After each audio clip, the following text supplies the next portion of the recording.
Oi, Carol, bom dia para você. Ótimo começo de quinta-feira para quem está com a gente. Carol, é importante a gente lembrar para o público, né, que essa suposta trama golpista, os envolvidos nessa trama, de acordo com a denúncia da Procuradoria-Geral da República, eles foram divididos em 4 núcleos, né? E o núcleo 1 é desse que a gente fala agora, o núcleo considerado essencial pela acusação, que é o núcleo no qual é réu o ex-presidente Jair Bolsonaro e outros 7 réus, né? E é esse núcleo 1 que está na fase mais adiantada, né? Então ontem venceu o prazo para as defesas dos 8 réus apresentarem as suas alegações finais. Esse prazo que tinha começado lá no final de junho, primeiro com as alegações finais da acusação da Procuradoria-Geral da República, depois as alegações finais do delator, que também é réu, né, o ex-ajudante de ordens de Jair Bolsonaro, Mauro Cid, e depois então um prazo para as defesas dos demais réus apresentarem as suas alegações finais. Esse prazo acabou ontem, então a partir de hoje o relator do caso, que é o ministro Alexandre de Moraes, pode elaborar o voto dele, né, que é a conclusão dele sobre o julgamento, no qual ele vai atribuir ou não a culpa a esses réus e vai também sugerir uma pena para cada um deles. E aí depois que ele faz isso, ele libera o julgamento para o presidente da primeira turma, o ministro Cristiano Zanin, marcar a data para começar esse julgamento, agendar esse julgamento na primeira turma. Não existe um prazo para o ministro Alexandre de Moraes fazer isso, mas no início, agora no retorno dos trabalhos do Judiciário, no começo de agosto, a Alexandre de Moraes disse que pretende liberar para julgamento ainda este ano todos os 4 núcleos da suposta trama golpista. Então, a expectativa é que ele libere para julgamento o caso, nesse caso do núcleo 1, ainda no mês de setembro.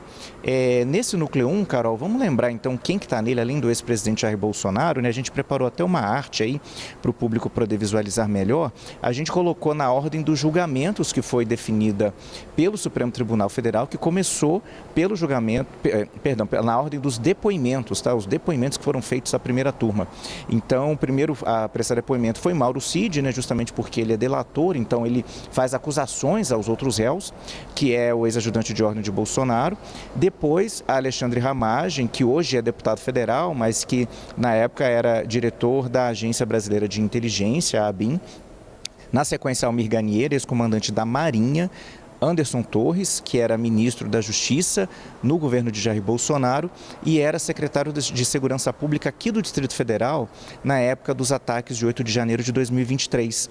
Depois, o general Augusto Heleno, ex-ministro do Gabinete de Segurança Institucional de Bolsonaro, Paulo Sérgio Nogueira, ex-ministro da Defesa, e Walter Braga Neto, ex-ministro da Casa Civil. Essa ordem, então, é uma ordem alfabética, né?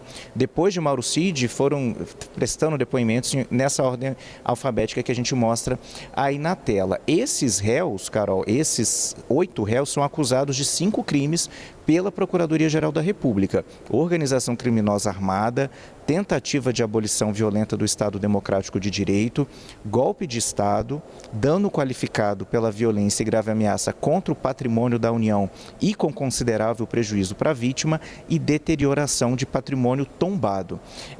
Ontem encerrou o prazo, mas a defesa do ex-presidente Jair Bolsonaro já tinha apresentado as alegações finais, né? E eles pedem que o ex-presidente seja inocentado, né? Dizem que a Polícia Federal foi parcial na investigação, dizem que ele é inocente, que ele não tramou um golpe, né? E falam que pedem, no caso, se ele for condenado, que sejam eliminados os agravantes das acusações, né? A defesa pede, então, que sejam afastados os agravantes nos crimes. Nesse documento que a defesa de Jair Bolsonaro apresentou, de 197 páginas, assinada pelos 5 advogados do ex-presidente, eles afirmam que não há provas que relacionem o ex-presidente ao plano Punhal Verde e Amarelo, que era aquele plano para supostamente assassinar autoridades, né? O presidente Lula, o vice-presidente Geraldo Alckmin, também o ministro Alexandre de Moraes, e falam que também não dá para relacionar as ações, não dá para responsabilizar Jair Bolsonaro pelos atos dos Kid Pretos, que são aquela tropa de elite do Exército, né?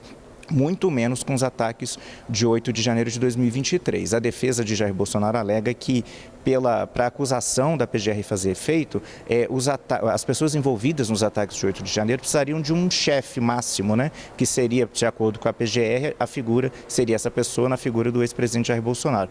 Os advogados alegam que nem a Polícia Federal, que eles acusam de ser parcial, conseguiu provar essa relação direta. Carol.